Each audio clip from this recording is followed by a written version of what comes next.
Menteri Kesihatan.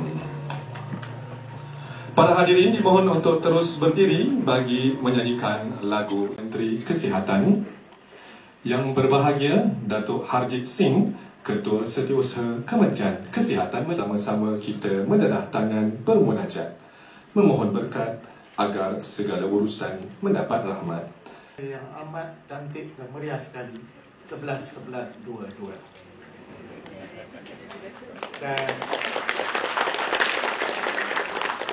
Dan saya juga ingin merakamkan setinggi-tinggi penghargaan kepada Yang Berhormat Menteri, kerana apabila saya lihat Facebook dan sebagainya, Yang Berhormat Menteri memang penat dalam tempoh ginting sekarang, sana kemari dan sebagainya, dan masih juga mampu untuk hadir ke majlis yang bersejarah bagi Hospital Cyberjaya ini.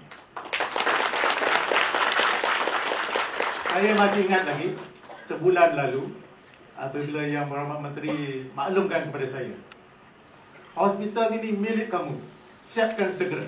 Saya kata, okey YB, kita akan cari tarikh cantik. Kemudian YB kata, jangan lambat, materialisasikan segera. Saya kata, okey, klinik kesihatan 111, hospital Cyberjaya 11-11. Kita bukan janji menanam tebu di bibir, tetapi kita menanamkan realiti bagi memastikan rakyat Cyberjaya mendapat faedah. Saya bukan bertanding lagi. Saya juga mengambil kesempatan mengucapkan berbanyak-banyak terima kasih, khususnya kepada Yang Berbahagia Datuk KSU kita, teman-teman KSU, Ketua Pengarah dan teman-teman Ketua Pengarah, serta rakan-rakan saya, pengarah hospital, pejabat kesihatan daerah Pergigian, di mana sama-sama membantu memastikan bayi kita yang dilahirkan hari ini selamat dilahirkan dengan sempurna.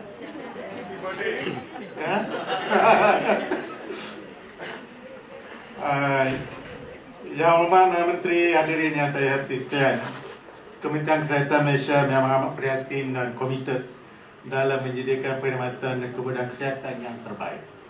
Keputusan kerajaan untuk memanage Hospital Cyberjaya ini adalah satu langkah yang betul dan penting dan tepat bagi daerah Sepang, Amnya dan bandar Cyberjaya yang cantik ini, bagi memastikan kita memberikan perkhidmatan kesihatan sempurna kepada rakyat sekitar. Ini adalah satu tanda komitmen kerajaan dalam memberi perkhidmatan kesihatan kepada rakyat. Projek pembinaan Hospital Cyberjaya Selangor yang telah diumumkan oleh Yang Amat Berhormat Perdana Menteri dalam ucapan bajet 2016 telah melalui proses perancangan dan pembangunan dan akhirnya telah diserahkan dengan jayanya pada 30 Jun 2021. Dan setelah diserahkan, Jabatan Kesihatan Negeri Selangor tidak membuang masa, terus menubuhkan core team bagi memastikan kita jaga anak ini dengan baik. Dan kita jaga keseluruhannya, dan saya ucap terima kasih kepada Dr. Nur Zaleha yang telah mengetuai tim bagi menguruskan dalam tempoh interim hospital ini di awal-awalnya. Walaupun pada amnya terdapat cadangan untuk memajak Hospital Cyberjaya kepada pihak swasta, namun kerajaan telah membuat keputusan untuk mengoperasikan Hospital Cyberjaya sebagai hospital awam bagi memberikan kemudahan kesihatan yang baik. Langkah ini sudah tentunya juga dapat membantu mengurangkan kesesakan di hospital berdekatan, terutama Hospital Sedang, Hospital Kajang, begitu juga Hospital Putrajaya. Hospital ini akan beroperasi pada hari ini, mempunyai 288 katil dan beroperasi sebagai hospital pakar meja dengan perancangan 14 disiplin kepakaran. Dan mungkin pagi tadi saya bincang dengan YB sebagaimana dibincangkan terdahulu, insyaAllah akan dimasukkan lagi kepakaran geriatrik, menjadikannya 15 kepakaran. Pada peringkat awal, 6 disiplin akan memulakan perkhidmatan, iaitu perubatan am, pembedahan am, pediatrik, obstetrik and gynecology, perubatan kecemasan bius. Di samping 3 perkhidmatan sokongan, iaitu perkhidmatan patologi, radiologi, diet dan sarjana. Dan kita lihat hospital ini akan mempunyai kepakaran-kepakaran tertentu, dan serta kalau kita lihat hospital ini berdekatan dengan KLI. Oleh itu kita ingin mencadangkan juga hospital ini menjadi disaster belt antara KLIA dengan kawasan ini, di mana kita juga telah menyediakan decontamination shower dan sebagainya. Jadi insyaAllah pada masa ini ianya disempurnakan antara KLIA dan Serdang, tapi insyaAllah kita akan move ke kawasan Cyberjaya. Sebanyak 28 unit kuartus kaki tangan dan balai pelawat turut dibangunkan bersama hospital ini, bersama-sama juga dengan asrama jurawat. Jadi namun asrama jurawat kita telah ubah wajah lebih cantik lagi kepada klinik Center Cyberjaya yang telah memulakan operasi pada 1 November lalu. Dan pada masa ini kita menerima pesakit, dan hari ini pagi tadi saya dah call tanya berapa hari ini. Hari ini sudah ada 55 kes. Ini menunjukkan bahawa keperluan kesihatan di kawasan ini adalah amat penting, dan saya memang yakin Kementerian Kesihatan memang menjadikan wadah terbaik bagi perkhidmatan kesihatan di Malaysia. Bagi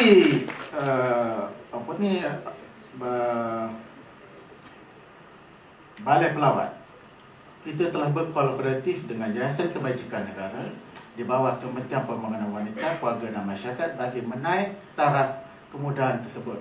Dan insyaAllah ia akan disempurnakan, dia akan digunakan tidak lama lagi.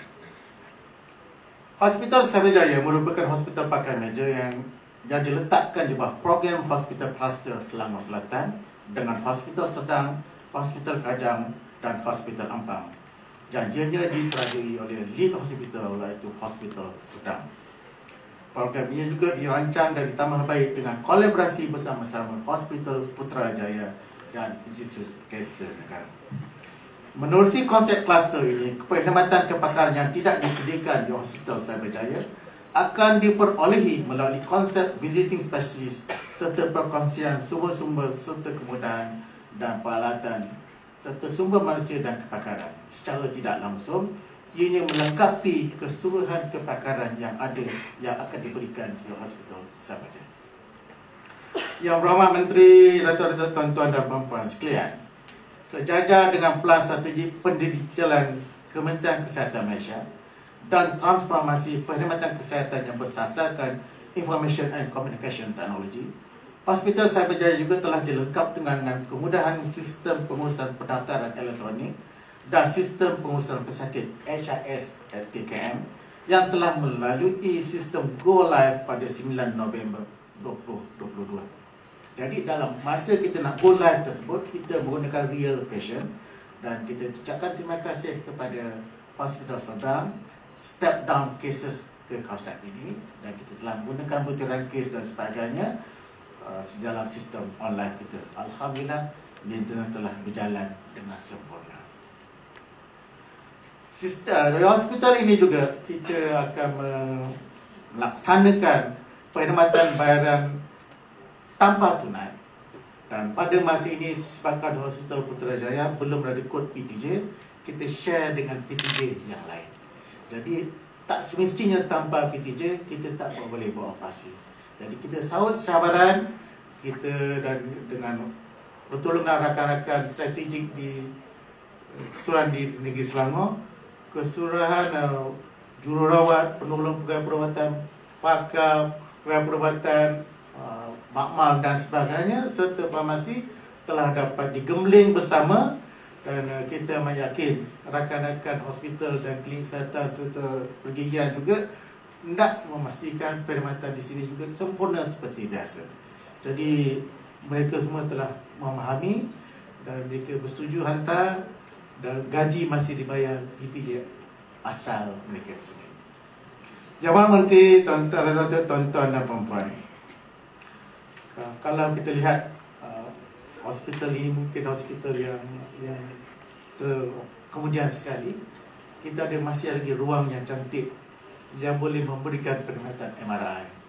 Jadi mungkin adalah satu cara yang amat bagus kita menyempurnakan hospital tersebut, kita letak satu MRI nanti. Jadi yang ini cara nanti kita selepas pilihan raya mungkin kita dapat keputusan yang lebih baik.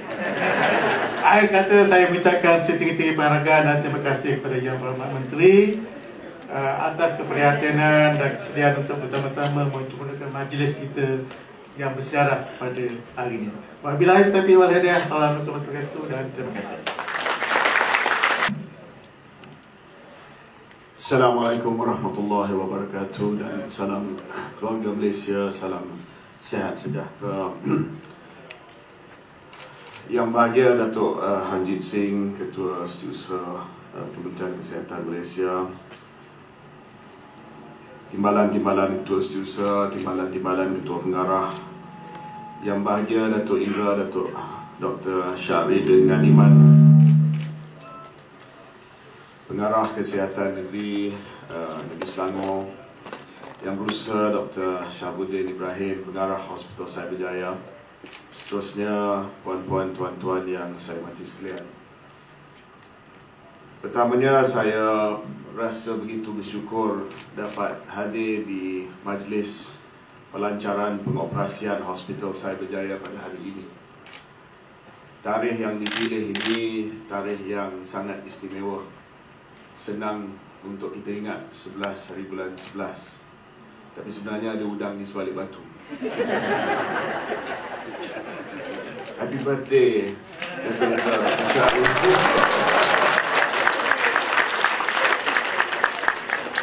Semoga terus dirahmati Allah Subhanahu wa taala. Alhamdulillah, saya detail mengenai hospital ni dah disebut panjang lebar oleh Datuk Dr. Syahrir tadi. Cuma saya nak ceritakan sedikit sejarah bagaimana kita berada di sini pada hari ini. Sebenarnya hospital ini diumumkan pada tahun 2016. Satu projek yang telah pun dibina di bawah kawal selia Kementerian Kewangan pada waktu itu. Dan apabila projek ini telah pun diserahkan kepada Kementerian Kesihatan pada tahun lepas, tahun 2021, kita tak tahu apa nak buat dengan hospital ini. Sebab mengikut perancangan, hospital ini di luar perancangan asal. Dan perancangan asal ini mestilah mengambil kira operating cost, mesti mengambil kira sumber manusia dan sebagainya. Jadi ada bukan cadangan, tetapi sebenarnya dah ada keputusan Jemaah Menteri agar hospital ini diswastakan operasi. Dan cadangan tersebut telah pun menyebabkan hospital ini tidak dioperasikan sejak tahun 2021. Ramai residen ataupun penduduk sekitar Cyberjaya ini telah mula bertanyakan kepada saya selepas saya dilantik sebagai Menteri Kesihatan, bila Hospital Cyberjaya ini akan beroperasi dan adakah Hospital Cyberjaya ini telah pun diswastakan operasinya oleh kerajaan. Jadi saya bawa perkara ini kepada perbincangan bersama dengan pengurusan tertinggi KKM. Dan saya kata, pada asalnya saya tengok balik kepada keputusan Jemaah Menteri. Dan antara faktor untuk menswastakan operasi dia adalah kawasan ini adalah kawasan yang M40, penduduk dia mungkin penduduk yang dilihat mampu untuk membayar fee hospital swasta. Tapi saya minta pengurusan tertinggi kaji balik. Sebab saya tahu di kawasan ini walaupun ada M40, tapi bukanlah semua yang senang yang mendapat rawatan di hospital swasta dengan pembayaran fee yang begitu tinggi sekali. Dan saya sebagai menteri yang mendukung dan akan terus menyokong supaya kerajaan meningkatkan perbelanjaan untuk kesihatan awam sampailah kita mencecah 5% KDNK. Saya berpendapat bahawa we should not privatize the operations of Cyberjaya Hospital. It must be a public hospital untuk kegunaan orang awam sebagai hospital Kementerian Kesihatan Malaysia. Itu yang saya nak melihat. Dan saya telah minta supaya kita bawa satu cabinet paper, satu keputusan kabinet untuk overturn the first cabinet decision. Sebab saya tidak percaya Hospital Cyberjaya ini yang telah dibina dengan begitu tersergam indah dijadikan sebagai hospital swasta. Saya mahu rakyat dan juga penduduk yang ada di Cyberjaya ini dapat rawatan di hospital kerajaan, hospital awam. Dan Alhamdulillah, pada beberapa minggu yang sudah, 2 bulan yang lepas, saya telah bawa semula satu memorandum Jemaah Menteri, satu kertas kabinet, dan Alhamdulillah Yang Berhormat Perdana Menteri telah pun setuju supaya Cyberjaya ini dikendalikan sebagai hospital awam for the public to use as a KKM hospital. Alhamdulillah. Saya ucapkan terima kasih kepada semua yang terlibat. Bukan senang untuk kita menjadikan hospital ini sebagai hospital awam, but more importantly, after the decision was made, for it to be operationalized so quickly. Ni banyak usaha yang telah pun dilaksanakan. Thank you to KSU for your hands-on leadership in making sure this happen. Terima kasih kepada TKSU, Datuk Zamzuri, pastikan semua kewangan diurus dengan baik. Datuk Zainal, of course, mengatur gerak semua staff-staff daripada PTJ lain supaya dapat melapor ke Hospital Cyberjaya. Of course, Datuk Dr. Indra Syahari untuk memastikan semua persiapan dapat dibuat seperti mana yang telah pun kita janji, bukan menanam janji di apa tadi? Dia lagi hebat kempen daripada saya. Kempen bagi ni.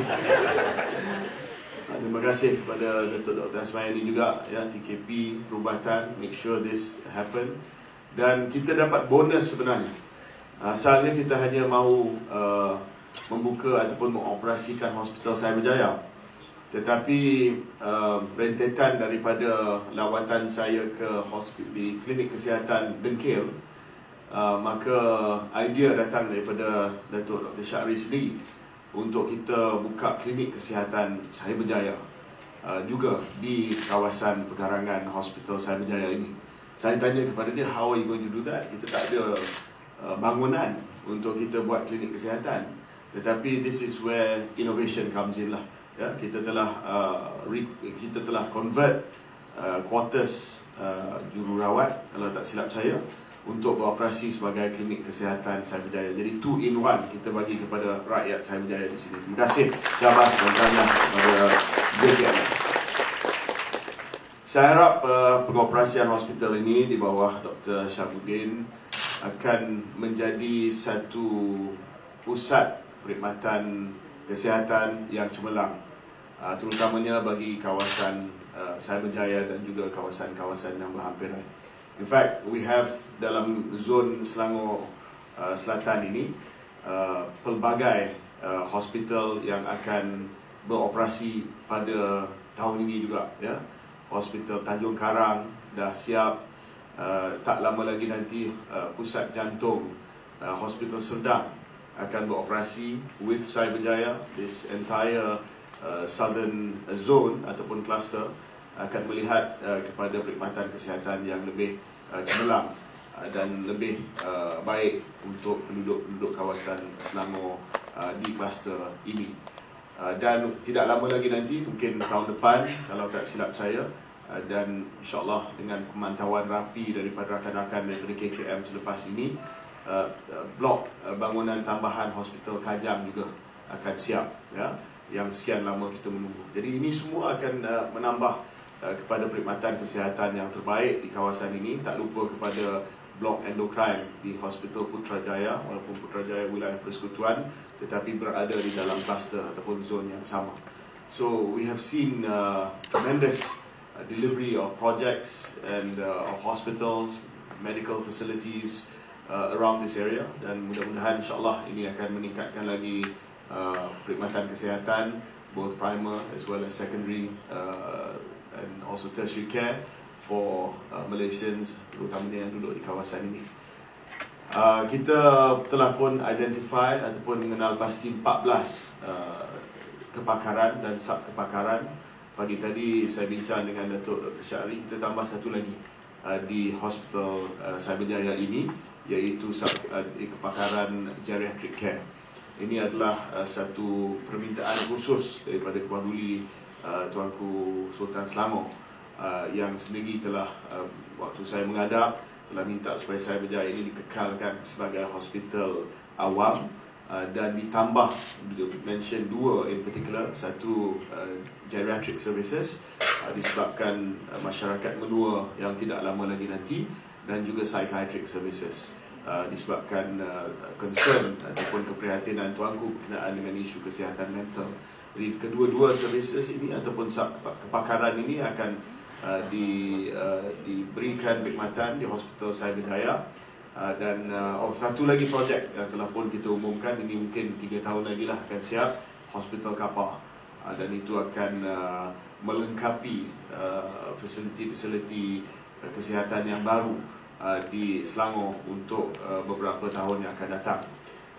Mungkin selepas ini juga kita ada perancangan untuk Hospital Sari Berjaya ditambah baik. Tadi bincang dengan KSU untuk selepas ini diusahakan dengan cepat dan segera satu mesin MRI di Hospital Sari Berjaya ini. Hospital of this quality should have an MRI machine lah, tidak nak kena hantar ke Sedang dan sebagainya ya. So I think kita lengkapkan hospital ini sebagai, it's not a big hospital, 200 plus beds, tetapi hospital yang dapat sedikit meringankan tekanan kepada hospital Sedang.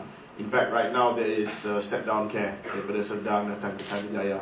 So kita boleh position Sari Berjaya ini sebagai medium size hospital, urban hospital yang modern, yang ada semua perkhidmatan, yang boleh release some of the pressure that Sedang is facing now. Jadi itu dari segi hospital. Dari segi KK, saya harap ya, perancangan akan datang untuk Kementerian Kesihatan adalah untuk memastikan bahawa kita dapat upgrade KK kita. Saya tengok KK kita terutama di kawasan Selangor, kawasan bandar ni memang tidak mencukupi, dan dari segi perancangan, pembangunan dan sebagainya, we must keep pace with the increasing population in the urban centre in Selangor. Saya melihat ialah dalam tempoh 8-9 hari ini saya dah biasakan diri dengan Selangor ni, dan saya tengok memang perkhidmatan kesihatan primer di kawasan-kawasan bandar ni kita kena re-examine balik. Kadang-kadang kita buat perancangan bila kawasan perumahan itu baru saja dibuka dan kita tidak mengambil kira the growth of the population in that area. Saya ambil contoh Saljana Utama, Taman Saljana Utama. Saya pergi baru-baru ni, klinik community saja. Dia klinik community, the only klinik community kalau tak silap saya yang offer MCH. Sebenarnya it should be a klinik kesihatan. Ya, dia dalam 2 lot. Shop lot. There's nothing wrong kita ada klinik dalam shop lot. Sometimes it's quicker for us to do that way, but we have to always keep pace dengan the changing demographic, increased population. Ini sangat-sangat diperlukan. Jadi sekiranya tiada arah melintang nanti Tok Hajid, selepas ini saya akan datanglah dengan senarai keperluan di Sungai Buloh nanti untuk melihat apa yang diperlukan nanti ya. Jadi itu sajalah yang saya nak sampaikan kepada puan-puan tuan-tuan pada pagi ini. Saya pun lepas ni kena sambung kerja saya, sambung kempen. Saya ucapkan terima kasih kepada semua, dan insyaAllah pada 19 hari bulan jangan lupa untuk keluar mengundi ya, melaksanakan tugas kita, tanggungjawab kita sebagai rakyat Malaysia, untuk kita menentukan kestabilan kerajaan kita untuk 5 tahun yang akan datang. Once again, terima kasih ya. Pelancaran, pelancaran ni sangat-sangat bermakna kepada saya lah, because this is sesuatu yang sangat dekat dengan hati saya. We have to protect our public healthcare system. Kalau semua benda kita nak privatize, akhirnya rakyat menderita nanti.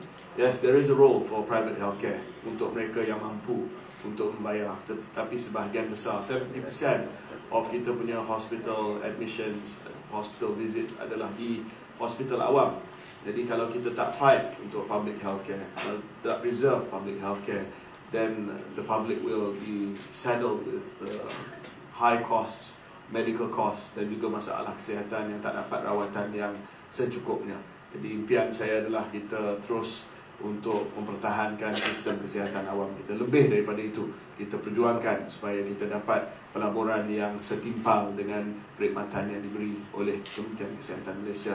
Terima kasih. Dengan lafaz Bismillahirrahmanirrahim, saya merasmikan, tak boleh merasmikan hospital, merasmikan Majlis Pelancaran Pengoperasian Hospital Cyberjaya. Terima kasih. Assalamualaikum warahmatullahi wabarakatuh.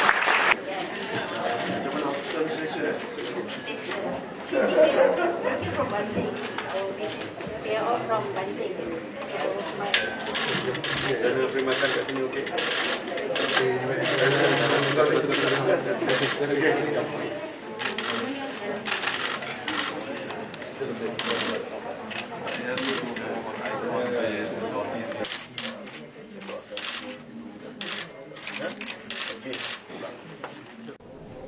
Okey, seperti mana yang telah pun saya janji, Hospital Cyberjaya mula operasi pada hari ini. Sebenarnya dah 2-3 hari dah dia dah mula beroperasi secara step down untuk kes-kes daripada Hospital Serdang dan juga daripada Hospital Banting.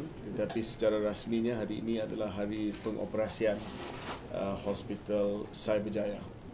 Hospital ini pada asalnya telah pun dibuat keputusan untuk diswastakan operasinya.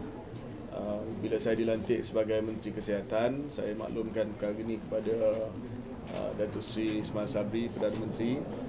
Saya telah memaklumkan bahawa saya mahu hospital ini beroperasi sebagai hospital awam, hospital KKM, untuk memberi perkhidmatan kesihatan yang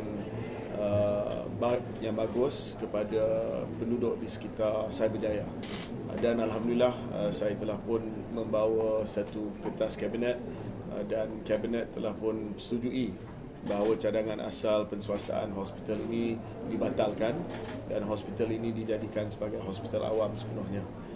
Dan saya ucapkan terima kasih dan tahniah kepada semua pengurusan tertinggi KKM, terutamanya kepada KSU dan juga pengarah Jabatan Kesihatan Negeri Selangor kerana dapat mengatur gerak sumber manusia daripada hospital-hospital yang lain, daripada pusat-pusat kesihatan yang lain untuk dihantar ke Hospital Cyberjaya supaya operasinya dapat dimulakan pada hari ini. Saya juga ingin memaklumkan bahawa pembangunan ataupun perkembangan di Cyberjaya ini 2 in 1. Pertamanya juga adalah satu lagi adalah pembukaan klinik kesihatan Cyberjaya yang telah pun kita convert satu blok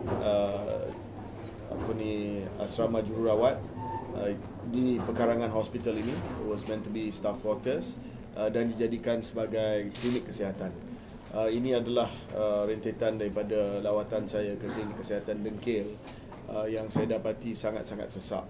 Jadi kita harap bahawa hari ini sebagai contoh 50 lebih pelanggan ataupun pasien datang ke KK Cyberjaya ini dan satu usaha pengubahsuaian sedang dilaksanakan untuk Indra di asrama tersebut untuk membolehkan lebih ramai lagi pelanggan ataupun pesakit datang ke klinik kesihatan Cyberjaya nanti.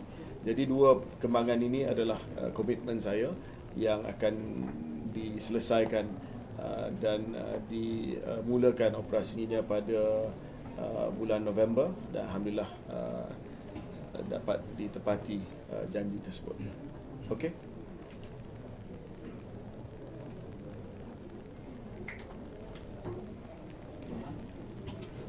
Ada berut.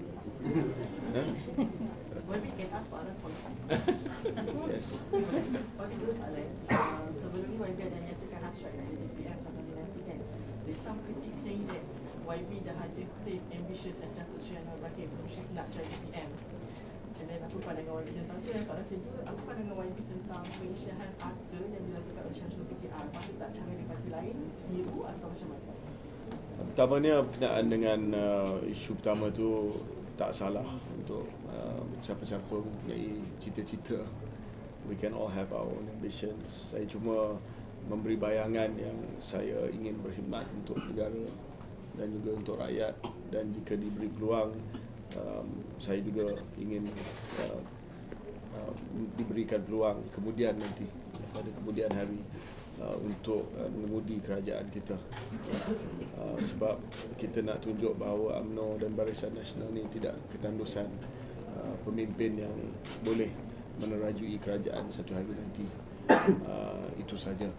Yang kedua, berkenaan dengan pengisiaran harta ni, saya sebut daripada awal, ini adalah satu perkara yang penting dan saya tiada apa-apa masalah mengisyaratkan harta apabila dipilih dan juga dilantik. Ini memang amalan kita daripada dulu lagi, ya.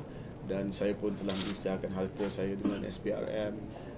SPRM pun senaraikan semua menteri-menteri dengan julat harta, nilai harta mereka.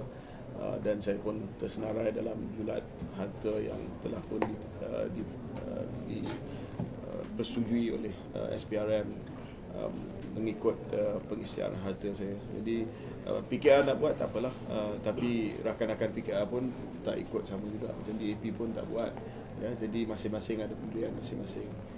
Pendirian kami adalah untuk kita buat setelah dilantik pada jawatan kerajaan nanti. YB, sepanjang tempoh berkempen ni kan daripada penambahan calon sehingga sekarang, bagaimana YB melihat sentimen penduduk kawasan Sungai Buloh sejauh mana, dan ialah keyakinan YB untuk menang untuk jaga kawasan itu? Yakin tak? Ya, dalam hidup ni mesti yakin. Tapi keyakinan itu mesti diimbangi dengan expectation ataupun harapan yang realistik. Kawasan ini kawasan susah nak menang untuk Barisan Nasional. Majoriti dia bukan sikit, 26,000 kawasan bandar dan kawasan yang boleh dikatakan sebagai kubu bagi Pakatan Harapan. Jadi saya masih lagi anggap diri saya sebagai underdog di Sungai Buloh ini. Cuba berjumpa dengan seramai mungkin pengundi yang tak dapat jumpa tu, cuba mendekati mereka melalui media sosial. Dan kita dah menghampiri half time campaign, ada separuh masa lagi. InsyaAllah saya akan cuba yang terbaik lah. It's not easy, not easy at all. YB isteri ada bantu tak untuk turun padang sekali? Isteri? Ya, setiap hari dia ada dia ada program juga. Dengan situasi banjir and now COVID in PPS, so macam mana KKM menghandle? So kita di PPS kita memang ada SOP untuk mengasingkan kes-kes COVID-19. Saya difahamkan dapat maklumat semalam di di satu PPS tu ada dua kes 4 warga negara daripada 2 keluarga yang telah pun dikesan dari COVID-19 sebelum kejadian banjir. Ini di Kelang, Dewan Kampung Budiman. Jadi mereka semua dah diisolasi mengikut SOP kita. Bila kita dah dapat tahu, we will isolate them. Kalau mereka tak diketahui dijangkiti dengan COVID-19, kalau ada gejala kita akan test, dan kalau mereka positif then we will isolate them separately. Masalah banjir di Selangor, semalam banjir tinjau di Kampung Mesbah. Jadi ini bukan masalah pertama kali. Tahun lepas pun masalah yang sama berulang, tapi tak ditekan daripada kerajaan negeri. Jadi adakah YB melihat ini satu keperluan penting untuk Ya, saya rasa ini keperluan yang sangat mendesak. Sebab kawasan bandar, ya, sebenarnya mana-mana kawasan pun, tetapi kawasan bandar terutamanya sebenarnya tidak seharusnya berdepan dengan masalah banjir sebegini rupa. Ramai yang boleh kata ini adalah kesan daripada perubahan iklim, climate change. Tetapi saya tengok ada banyak kemudahan dan juga projek tebatan ataupun mitigasi banjir yang mesti diperhebatkan. Semalam saya pergi ke Taman Setia Warisan melihat kepada banjir yang berlaku di situ. Memang jelas JPS pun ada bersama dengan saya. Ban yang menahan air sungai memang tidak mencukupi panjangnya, dan bila air sungai itu mengalir selepas selekoh di mana ada ban, dia akan melimpah keluar sebab ban itu tak sambung, dia dah hanya ada di selekoh saja. Saya fahamlah logik itu sebab air itu datang daripada hulu dia langgar selekoh tu, lepas tu letak ban kat situ. Tetapi bila ban itu tak panjang, dan air itu akan melimpah kat sini. Kat sini ada kawasan perumahan. Jadi kita, jika saya dipilih sebagai ahli parlimen nanti, kena duduk sekali dengan semua kerajaan negeri, kerajaan negeri, PBT, agensi-agensi kerajaan, senaraikan dan map out, ya. Kita buat pemetaan mana kawasan-kawasan risiko tinggi, apa keperluannya, dan kita come up with a holistic solution. Nak cakap satu ban tu tak boleh lah. Kita kena ada holistic solution. Sebab memang banjir di kawasan Kampung Melayu Subang, Taman Setia Warisan ini bukan rare occurrence, tetapi sudah menjadi satu acara 3 kali setahun lah, 3 kali setahun, 4 kali setahun, ya. Dan memang menyusahkan penduduk di sana. Sebab sekali air tubah ataupun banjir, dia akan masuk sampai ke rumah. Dan semua barang-barang akan rosak dan menyebabkan masalah yang begitu rumit untuk penduduk di sana. We need a solution for that. Mangsa yang dipindahkan ke PBS perlu menjalani ujian COVID? No, it's not compulsory. Our protocol since early this year has been symptomatic testing. Kita dalam fasa peralihan is now symptomatic testing. We don't test everybody. Jadi apa pandangan terhadap chances untuk Tok Mat menang di Parlimen Rembang ini? InsyaAllah saya percaya Tok Mat seorang calon yang berwibawa. Rembau pun kawasan yang saya jaga dengan baik selama 3 penggal, ya. InsyaAllah saya mendoakan kemenangan Tok Mat di Rembau. Ada chance dia menang lagi lah dalam Parlimen. Ya? Ada chance dia ada menang dalam Parlimen Rembang lah, walaupun Ketua YB-nya bertanding dekat Kudus itu. Dia bukan orang yang asing di Rembau, dia ketua bahagian, ya. Di sana saya timbalan dia. Dan sebagai Menteri Besar pun banyak jasa dia untuk kawasan Parlimen Rembau, dan dia sangat popular. Saya yakin dia boleh berjaya. Dia akan berjaya, insyaAllah. Ulas sikit hubungan dengan Presiden UMNO YB, ada ke kecanggahan ke YB? Sebab kenyataan dia berbeza, kenyataan YB ada beza sikit. Dah banyak sangat komen pasal Presiden juga lah, ya. YB, Datuk Ramadan dia ada minta pengundi Sungai Buloh untuk pilih pemimpin calon yang akan menjaga kawasan, berbanding dengan yang sibuk berpolitik macam hasrat YB untuk jadi PM tu. Boleh YB komen sikit tak? Saya rasa jaga kawasan dan mempunyai cita-cita di peringkat kebangsaan tidak menjadi masalah. Boleh saja kita buat dua-dua. Untuk menjadi pemimpin di peringkat nasional, mestilah rajin untuk jaga kawasan sendiri. Ini sistem parlimen kita. Kita jaga kawasan kita, kita juga boleh menjadi seorang pemimpin di peringkat pusat. Selama ni saya menteri, tapi jaga kawasan saya dengan baik. Jadi di Sungai Buloh pun bolehlah buat benda yang sama. Sekiranya dilantik di peringkat kabinet sekalipun, saya rasa tidak ada masalah untuk saya menjaga kawasan. Mungkin lebih daripada itu, dengan pengaruh sebagai seorang menteri, lagi banyak penyelesaian yang saya boleh bawa ke kawasan Parlimen Sungai Buloh. Mungkin sikit kata-kata kepada pengundi Sungai Buloh YB untuk 19 hari bulan ni. Awal lagi ni. Seminggu.